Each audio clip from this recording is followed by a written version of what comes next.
lobby of heaven. Another common element is meeting Jesus Christ. A lot of people mention it. However, when people mention meeting Jesus Christ, some people describe him as a being of light, the source of love, the source of light. Some people cannot see his face. When they try to see his face, they see light. Other people see his face and see his beard and his long hair. But I believe they perceive him differently. For example, your Jesus could have longer hair than my Jesus. Right. And my Jesus could have another color hair, you know? Totally. So that's the sensation I got. But Jesus is always described as an all-loving being and the source of all that love and all that spirituality. So one of the other common elements I found was having a life review.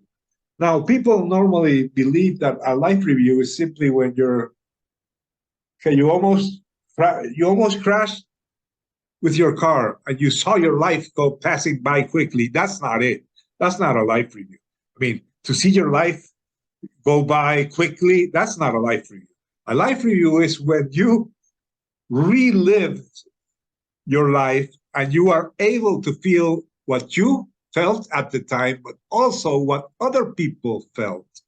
So if you did something against someone else, you will feel what the other person felt. And if you treated him wrong, you will feel it. Yeah, you will feel it.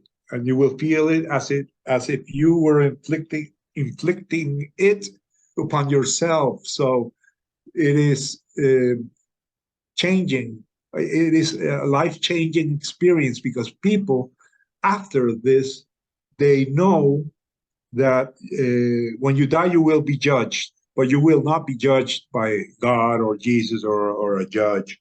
You will be judged by yourself when you relive your life, and you will not be judged according to what you managed to do or not do, if you married or if you succeeded in business. No, you will be judged according to the way you treat other people.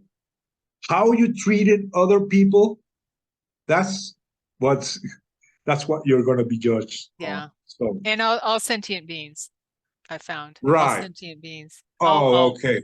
Right. Yeah, in mind, all sentient beings, animals, the planet, anything that you cause harm to. Right.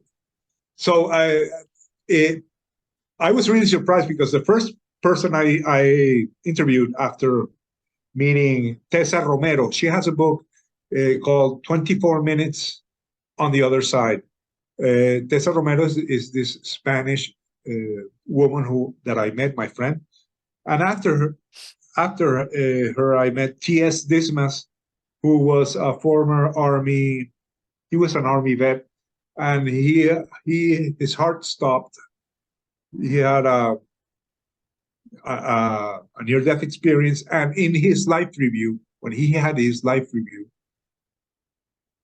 I realized that, first of all, that I was not going to be judged by what I did, but on how I treated other people. But I realized it also changed me. Hearing his story changed me. And when I heard Robert Baer's story, who was a former cop, and he went into more details of his life review, then I was transformed even more, because he went into details that I had never heard. For example, he said that when he was reliving his life, when he was a kid, he had a neighbor, his next door neighbor had a disease and he could not play outside. He had to be home all the time. So he went to visit him and play Monopoly and all those board games. And when he was there reliving that part, his mother served him some Kool-Aid and he said, "Hey, I can taste it. I mean, I'm here." He could be he could be observing everything as not only as when he was at that age, but as an adult. I'm back here. Hey, I'm tasting it. And he heard a voice say, you were my best friend. And it was that kid who had died. Oh. So several people, he said when he was going through his life review, he said there were other people there watching. So he had another experience with a girlfriend where he was dating this girl, and one day this girl invited him out. He said he could not, so she wrote him a letter, tossed it to him. And he heard, when he was reliving that, he heard, "You never opened the letter." So it was this girl who had obviously died. And well, he relived everything. And after that, he now works helping the homeless and T.S. Dismas also. So I noticed that a lot of people who have had near-death experiences suffer a transformation, and they become more interested in helping others. Mm-hmm. So it is like a spiritual transformation. And even though we cannot say this is a Christian way of being, it is more like what Jesus told us to do. You know, you have to treat others like you want others to treat you. Isn't that a theme in pretty much all the religions, the golden rule? Yeah, the golden rule. Yeah. Yes. So I think that thinking further back, I was thinking that maybe prehistoric people, okay, when we were prehistoric beings or cavemen or whatever, however you want to call them, some of these cavemen had near-death experiences, and they had these contacts with these light beings, mm-hmm. and they came back with healing powers, and they came back with notions, and they became the first spiritual teachers. So this is all related. Okay, what I had, it was not a near-death experience. It is now known as a spiritually transformative experience, which includes mystical experience, psychic experiences, and different types of experiences. But I think that the strongest is the near-death experience. And I also think that in our remote path, that was the origin of spirituality. And in the primitive tribes that still can be found in some parts of the world, there is always the witch doctor, the shaman. Okay, so the origin of the shamanic teachings go way back to prehistory. So these guys, I'm not saying that all shamans have died and come back, but I know that in most cases they have initiations, right, with drugs, and they reach altered states of mind. But I think that the real teachers were those who had near-death experiences. I mean, way back in the past, when there was no organized religion, because we think that humans have always had religion and have always known how to read. No, this is more or less, recent, only a few thousand years. But before that, we spent over 1 million years, mm-hmm. Yeah, I would without think writing, Right, yeah, except for maybe hieroglyphics and stuff like that, cave paintings and things like that, yeah, to tell right. our story, and tablets maybe. But I would think that the ancients might have had an easier time with having spiritual experiences because they're connected to the land, connected to nature, and they don't have the world like we have now as distraction. Right. Maybe it was a way of life to have, it was probably a way of, I would think, maybe a way of life to be spiritual, as long as you're connected to nature and connected to spirit, because we hear all kinds of stories of indigenous peoples. I mean, we know indigenous peoples are connected to spirituality, their Yes, spirit. yes, Yeah. they are. Yeah. But But they always have a witch doctor. they They always always have, have a shaman, right. They have yeah, you're right. a One that spiritual has, leader. Yeah, that has the, right. Those he is mind-blowing usually experiences. right. He is usually an old guy, or maybe the oldest. Yeah. With the wisdom. But yes, but yes, I agree that maybe all the people back then, they were a lot more spiritual than we are. But it was natural. Yeah, it was natural.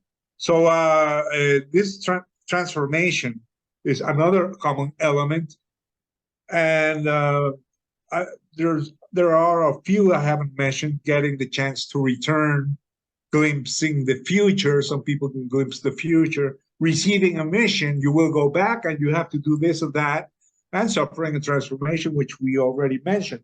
So these elements, if I could do a scientific research and interview 2,000 near-death experiences and see if these elements are or not the most frequent, that will be cool. But in the meantime, this is all I have. Okay. For now. For now. So you didn't really, if I could ask you a couple questions here, AJ. Yes. Thank you for sharing that. Yeah. You didn't really elaborate on your first oneness experience. Do you, when you were younger, you were 17, you said? Yes. Do you mind sharing some about that? Well, yes. When I was 17, I met this girl, and she was going to, I don't know if you ever heard about it. You're probably the same age. Mm-hmm. So it was called the Divine Light Mission by Guru Maharaji. Guru Maharaji was a 16-year-old guru. When I was 17, he was 17. So he was a young guru that went to the States, more or less like Maharishi Mahesh Yogi did. And he started, he created this foundation and started imparting meditation techniques. So he had what is called the knowledge, and it was 4 meditation techniques that he taught. And I did my research, and his father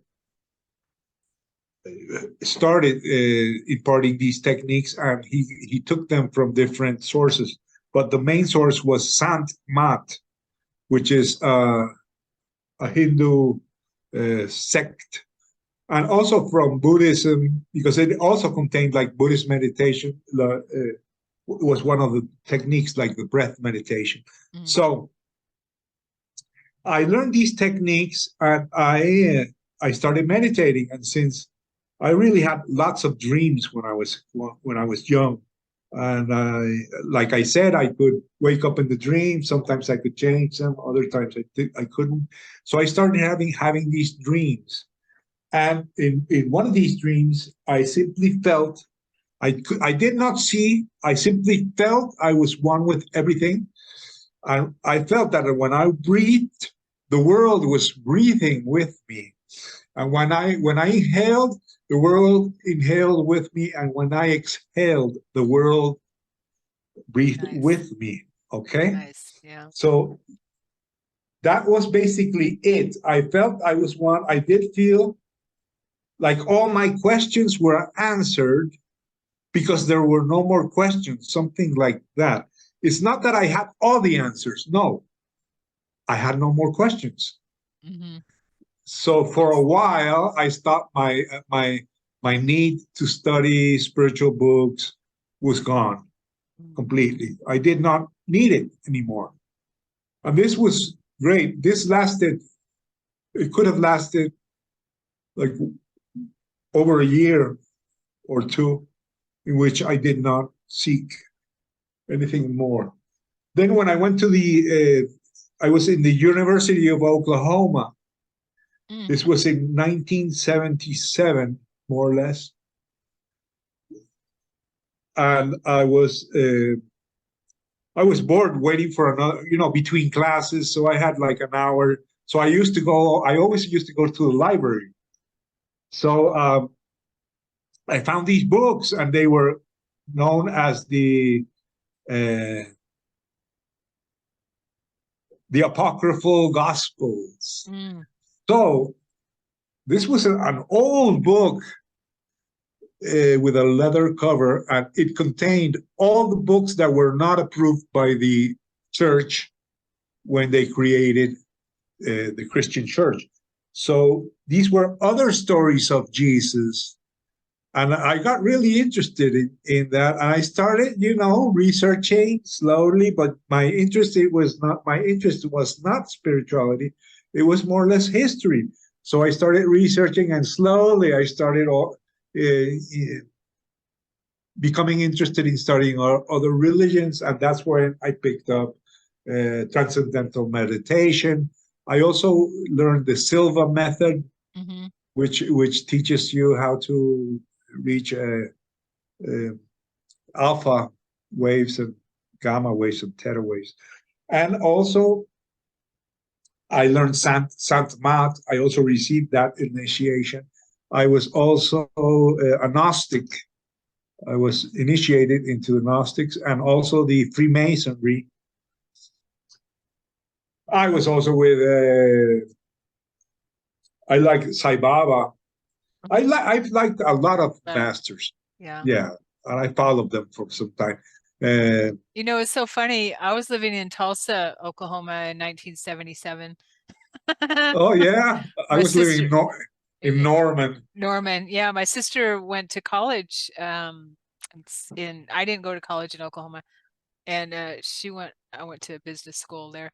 But she was going to, I think she was going to college there around the same time, because she's a year and a half younger than me. Yeah.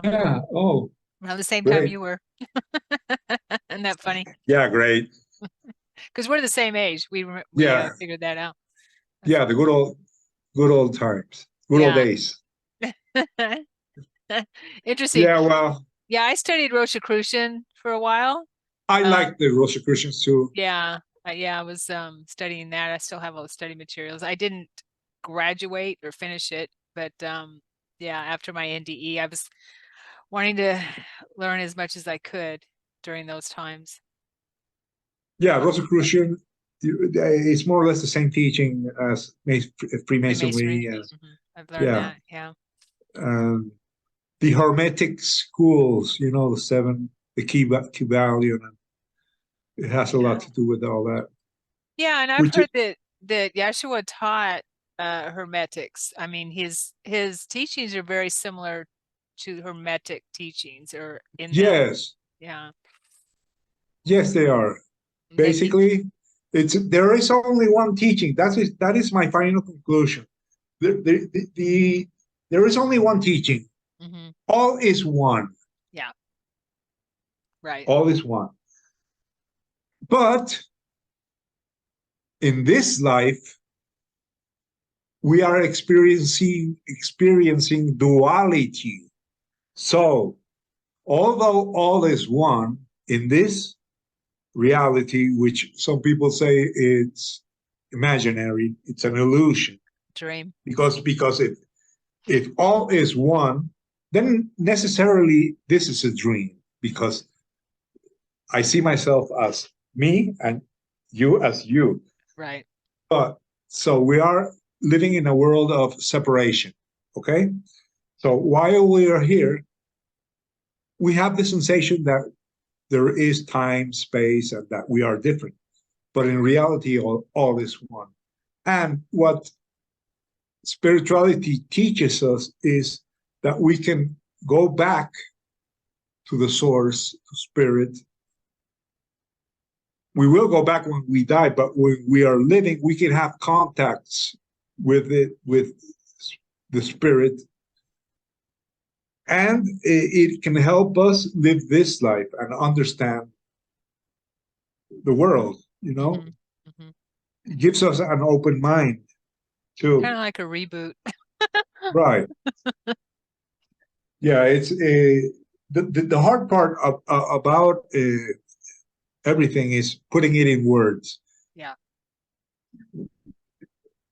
This reality cannot be described. We think it can, okay? Because we say water. Yeah, I drank some water. What did you drink?